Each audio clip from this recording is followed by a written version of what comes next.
রাধে রাধে বন্ধুরা, শুভ সকাল। তোমরা কেমন আছো? আশা করি তোমরা যে যেখানে আছো সবাই খুব ভালো আছো, সুস্থ আছো। লালটু কুন্তি কিচেন অ্যান্ড আরও একটি ব্লগে তোমাদের সবাইকে জানাই স্বাগত আর অনেক অনেক ভালোবাসা। আজকের হলো শনিবার, সকাল এখন 5:30 বাজে। তো এখন থেকেই তোমাদেরকে সাথে নিয়েই নতুন আরও একটি ব্লগ আমি শুরু করছি। সাথে থাকো, আশা করি আজকের ব্লগ তোমাদের খুব ভালো লাগবে।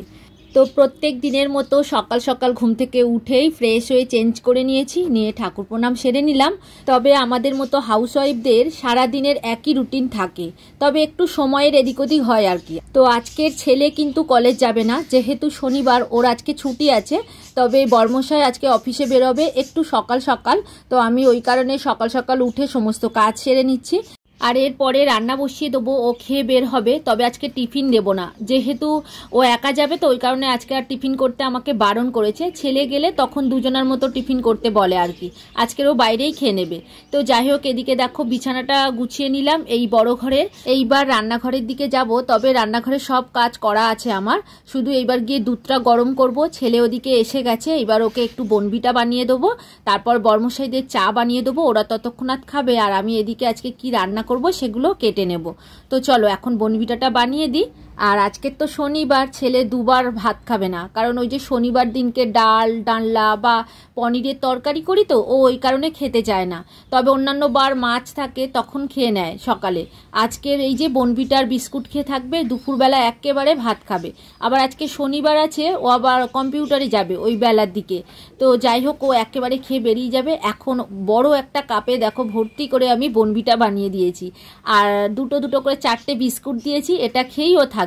চলো এইবার বাবার টিফিনটা রেডি করি। তো একটা রুটি ছিল, সেটা ওই গরম দুধের মধ্যে দিয়ে দিলাম, আর দুটো বাতাসা দিয়ে দেবো, এটাই আজকে সকালে বাবা খাবে। আর দেখো বাতাসার মধ্যে না ছোট ছোট একটা গন্ধ পিঁপড়ে লেগেছে। ওই বাতাসাগুলো ঠাকুর পুজো দেওয়া হয়, তো চিড়ে বাতাসা, চিড়ে আর বাতাসা আলাদা করে রাখি, আমরা এইভাবেই খেয়ে নিই আর কি বাতাসাগুলো। তো যাই হোক, এদিকে ডাল বসিয়েছি, তোমাদের সাথে আর শেয়ার করা হয়নি, সেই সময় ভিডিও ছাড়ছিল বর্মশাই, জানো তো। এখন ওই ডাল ধোয়া জলটা ওই বাম্বুটিস গাছের মধ্যে দিয়ে দিলাম। আর একদিন কি করেছি জানো, বর্মশাই এত জল দিয়েছে পুরো ভরে গেছে। তো ওই কারণে আমি ওনাকে বারণ করেছি, সবাইকেই বারণ করে দিয়েছি, তোমরা কেউ গাছে জল দেবে না, আমিই দেব। ওরা দিলে এত বেশি দিয়ে দেয়, মানে জলটা ছাপিয়ে যায়, তো তখন পচে যাবে না বাম্বুটিসের গাছের শিকড়গুলো। তো ওই কারণে যখন কম হয়ে যায় জলটা, মানে শুকিয়ে যায় একটু মাটি, তখন আমিই দিই। আর এইসব গাছে বেশি জল লাগে না, কারণ ঘরের মধ্যে থাকে, তো ওই কারণে অল্প অল্প করে জল দিই মাঝে মধ্যে। ওই ডাল ধোয়া জল হলে আমি তখনই দিই, তা না হলে দিই না।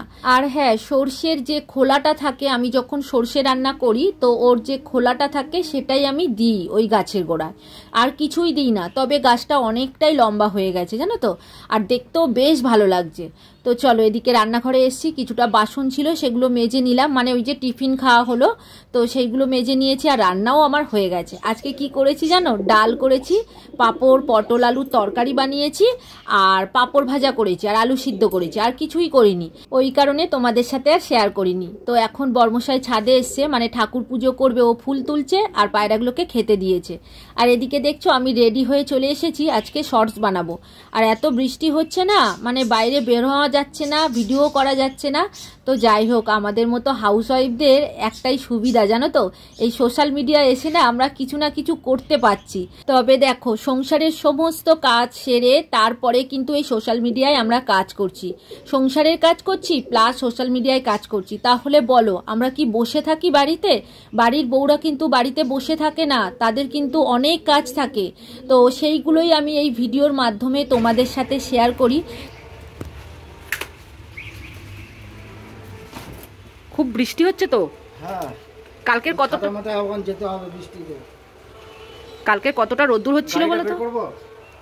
আরে ভিজে যাবে তো, ছাতা ধরবে কি করে? তুমি আমাকে প্রত্যেকদিন বোকা বানাও না, ছাতা ধরতে পারবে না বাইক চালালে। তাহলে চলি। হ্যাঁ অবশ্যই, আবার দেখা হবে। এইবার আমি ভিডিওর কাজ করব।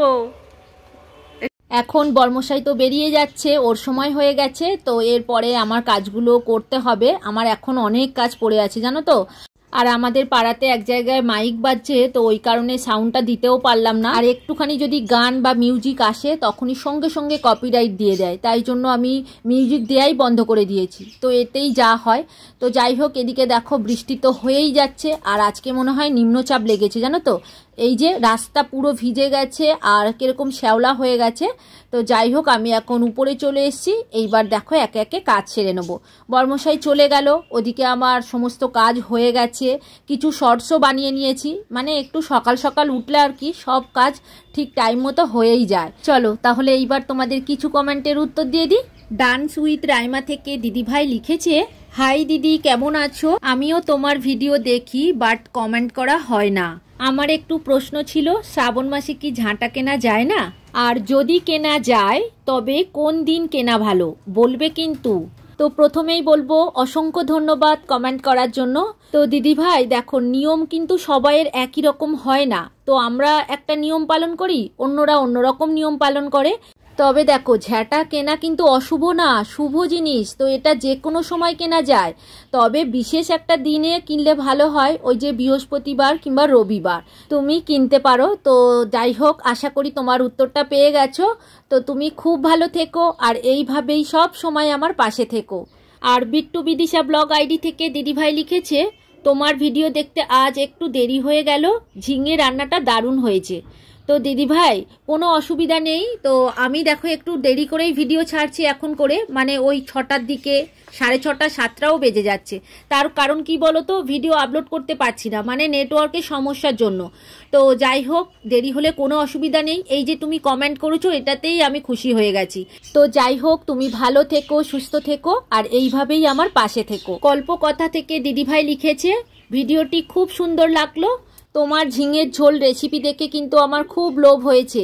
আসলে ঝিঙে আমার খুব প্রিয় সবজি। তো দিদিভাই, ঝিঙে আমারও খুব প্রিয় সবজি। দেখো, ঝিঙে সিদ্ধ খেতেও আমি ভালোবাসি, ঝিঙে পোস্ত, ঝিঙে দিয়ে চিংড়ি মাছের ঝোল, ঝিঙে মাছের ঝোলও আমি খাই। তবে বর্মশাই আর শ্বশুরমশাই খেতে চায় না, তবে ঝিঙে দিয়ে নিরামিষ পোস্ত করে দিলে ওরা আবার ভালো খায়। তো যাই হোক, কমেন্ট করার জন্য তোমাকে অসংখ্য ধন্যবাদ।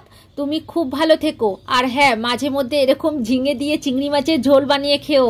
আর টুটুল দত্ত কর্মকার লিখেছে, গতকালের লাইভে তোমার সঙ্গে কথা বলে খুব ভালো লাগছে, খুব ভালো লাগলো ভিডিও। থ্যাংক ইউ কমেন্ট করার জন্য। তোমার সাথে গতকাল কথা বলেছি, আমার মনে আছে। তো যাই হোক, তুমি ভালো থেকো, সুস্থ থেকো, আর এইভাবেই আমার পাশে থেকো সব সময়ের জন্য। এদিকে দেখো সন্ধে হয়ে গেছে, সন্ধে দিতে চলে এসেছি। তো এখন দেখো সন্ধে আরতি করে নিচ্ছি। তো ওদিকে বর্মশাই চলেও এসেছে আজকে তাড়াতাড়ি, জানো তো। সুস্মিতা দাস মহারানা দিদিভাই লিখেছে, একদম ঠিক কথা বলেছেন, চিংড়ি মাছ ঝিঙে আলু দিয়ে জিরে ঝোল করলে কিন্তু দারুণ লাগে খেতে, অবশ্যই যদি মাছে টেস্ট থাকে। তো দিদিভাই একদম ঠিক কথা বলেছো, যে কোনো মাছ কিংবা চিংড়ি যদি ভালো না হয় তাহলে তরকারি কিন্তু ভালো হয় না, তার সাথে খেতেও ভালো লাগে না। তো থ্যাংক ইউ দিদিভাই কমেন্ট করার জন্য। তো তুমি খুব ভালো থেকো, আর এইভাবেই সব সময় আমার পাশে থেকো। আর মারিফিস ডায়েরি থেকে দিদিভাই লিখেছে, চমৎকার একটি ভিডিও শেয়ার আপনি করলেন, খুব ভালো লাগলো, প্যাকিংতে দেখতে খুব ভালো লাগছিল, আর সঙ্গে ঝিঙে রান্নাটা দারুণ হয়েছে, কত সুন্দর গুছিয়ে কাজ করলে, খুবই ভালো লাগলো। তো দিদিভাই, আমি একটু গুছিয়ে কাজ করতে ভালোবাসি। তো যাই হোক, ঘরবাড়িটা যদি একটু গোছানো পরিপাটি থাকে তাহলে খুব ভালো লাগে, জানো তো। তো যাই হোক, তুমি ভালো থেকো, সুস্থ থেকো, আর এইভাবেই সব সময় আমার পাশে থেকো। তো আজকে দেখো শনিবার, তো ওই কারণে একটু ধুনো দেবো, সন্ধে দেওয়া হয়ে গেছে। তো ওই যে ছোবড়া জ্বালিয়ে নিয়েছি, তো এখন ধুনো দিয়ে সমস্ত ঘরে দেখিয়ে নেবো। আবার ওদিকে বর্মশাই চলে এসছে, জানো তো, ছুটে আবার দরজা খুলতে গিয়েছিলাম। এখন সন্ধেবেলায় দেখো একটা কাঁঠাল কেটে নিচ্ছি, মানে এটা মাই দিয়েছিল 2-3 দিন আগে, তো সেটা খাওয়া হয়নি, জানো তো। ওই যে এত বড় কাঁঠাল না, কি করে খাবো, মানে ভেবে পাচ্ছি না, যে কাটলেই নষ্ট হয়ে যাবে। তো ওই কারণে আজকে ভাবছি কাটি, তো বেশি পেকে গেলে আবার ভালো লাগবে না, মানে গলে যাবে, তখন আর অতটা টেস্ট লাগবে না। আর সন্ধেবেলায় আজকে কিছু টিফিনও আনেনি, একটা চানাচুরের প্যাকেট নিয়ে এসছে, তো তোমাদেরকে দেখাবো। ওটা ওদের যে অফিস আছে, অফিসের পাশে ওটা বানায়, তো সেখান থেকে নিয়ে এসছে। তো যাই হোক, চানাচুর খেয়ে তো আর থাকতে পারবে না, তো ওই কারণে আমি কাঁঠাল ভেঙে দিচ্ছি। তো দেখো, কাঁঠাল খেতে ওই বেশি ভালোবাসে বাড়িতে, তবে ও কম খেতে হয় আর কি, মিষ্টি আছে তো ওই কারণে। আর বাবা একটু বেশিই খায়। তবে দেখো, আমি আর ছেলে একদমই খাই না, আর আমাকে ডাক্তার কাঁঠাল খেতে বারণও করে দিয়েছে। কাঁঠাল, শাক দুধের জিনিস তাও একটু আধটু খাই আর কি, তবে অতটা বেশি খাই না, ওই একটা কি দুটো খাবো। আর ছেলেও খায় না, কারণ ওর অ্যালার্জির ধাত আছে, তো কাঁঠাল খেলেই না একটা সমস্যা হয়। যাই হোক, এই কাঁঠালটা এত পরিমাণে দানা না, দেখো কত কোয়া হয়েছে, এইটুকুনি ভেঙেছি, তাহলে বাকি কাঁঠালটায় তাহলে কত কোয়া হবে বুঝতে পারছো। একটুও ভুসি নেই, শুধু কোয়া। তো যাই হোক, আবার ঢাকা দিয়ে রেখে দেবো। আর এত কোয়া তো একসাথে খেতে পারবে না, তো ওই কারণে কিছুটা নিয়ে নিলাম। এই কোটা একটু বেছে পরিষ্কার করে বাবা আর বর্মশাইকে দিয়ে দেবো। তো আমার এদিকে একদম সময় নেই, ওদিকে আজকে আবার পরোটা বানাবো, কারণ কি বলতো শনিবার তো, দুপুরবেলা ওই যে খাওয়া হয়েছে মন পোষায়নি, মানে ডাল আর পাঁপড় দিয়ে পটল আলু দিয়ে তরকারি বানিয়েছিলাম, পাঁপড় ভাজা আলু সিদ্ধ করেছিলাম। তো এখন ভাবছি একটু পরোটা করব আর পেঁপে আলু দিয়ে একটা তরকারি বানাবো, শুধু আলু খাবো তো ওই কারণে একটু পেঁপে দেবো। আর গাছে তো অনেক পেঁপে হয়েছে, তোমাদের আগেই দেখিয়েছি, তো প্রায় সময় পাড়া হচ্ছে আর খাওয়া হচ্ছে, বেশিরভাগ ভাতেই দিই। তো যাই হোক, এখন দেখো এই যে চানাচুরের প্যাকেটটা বর্মশাই নিয়ে এসছে, ওর অফিসের পাশে একটা কারখানা আছে, তো সেখানে বানায়, সেখান থেকেই নিয়ে এসছে। আর চানাচুরের মধ্যে কি আছে দেখো, কেঁচো ভাজা। ছোটবেলায় আমরা না এই কেঁচো ভাজা খেতাম, তবে মাঝখানে আর দেখতে পাই না এখন, আগে ছোটবেলায় খেতাম। আমার দিদা যখন আমাদের বাড়িতে আসতো এই কেঁচো ভাজা নিয়ে আসতো, জানো তো। দিদা অনেক বছর হয়ে গেছে আমাদের ছেড়ে চলে গেছে, আর এই চানাচুরের মধ্যে কেঁচো ভাজা দেখে না দিদার কথা মনে পড়ছে। তো যাই হোক, এখন প্রত্যেকের একটু করে চানাচুর দিয়ে দেবো, ওরা আবার মুড়ি খাবে না, তো তাই জন্য দেখো শুধু চানাচুর আমি বাটিতে করে দিয়ে দিচ্ছি। আর বর্মশাই এনেই সঙ্গে সঙ্গে বলছে সবাইকে দাও দাও, ভালো চানাচুর নিয়ে এসছি। তো দেখো তাই ওই একটু একটু করে দিয়ে দিচ্ছি। আর বাবা তো খেতে পারবে না, তাও বাবা বললো আমাকে অল্প করে দাও, একদম মানে শক্ত শক্ত কেঁচো ভাজাগুলো তুমি নিয়ে নাও, নিয়ে ওই অল্প নরম দেখে একটুখানি দাও। আর ওই যে চানাচুরের মধ্যে দেখছো একটা দুর্ব ঘাস রয়েছে, জানি না কোথা থেকে এলো। তো এদিকে দেখো 4টে বাটি রেডি করে নিয়েছি, আর ওদিকে বাবা খাওয়া শুরু করে দিয়েছে। আসলে বাবার দাঁতের সমস্যা তো, ওই কারণে একটু মানে অসুবিধা হয় আর কি। তাহলে চলো আজকের ভিডিও আর বড় করব না, তোমরা সবাই খুব খুব ভালো থেকো গো। আর ভিডিওটা কেমন লাগলো কমেন্ট করে অবশ্যই জানিও, আর নতুন বন্ধু হয়ে থাকলে চ্যানেলটিকে সাবস্ক্রাইব করে দিও। আজকের মতো এখানেই রাখছি, এবার দেখা হবে পরের ভিডিওতে। Good night.